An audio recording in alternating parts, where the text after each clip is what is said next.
পটুয়াখালীর কুয়াকাটা সমুদ্র সৈকতে গোসলে নেমে ঢেউয়ের তোড়ে ডুবে গিয়ে রাজেশ কুমার পাল নামের এক পর্যটকের মৃত্যু হয়েছে। শনিবার বেলা 11টার দিকে জিরো পয়েন্টের পশ্চিম পাশে এই দুর্ঘটনা ঘটে। মৃত রাজেশ রাজশাহী জেলার পুঠিয়া উপজেলার শরৎ কুমার পালের পুত্র। বিস্তারিত থাকছে পলাশ হালদারের প্রতিবেদনে।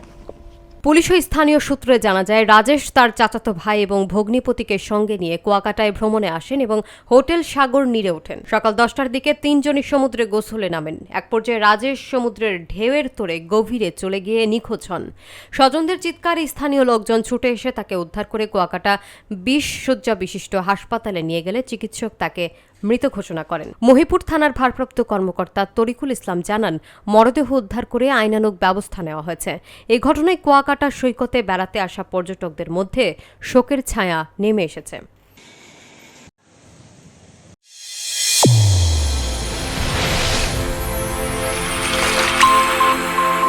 চ্যানেল A1 হৃদয়ের স্পন্দন।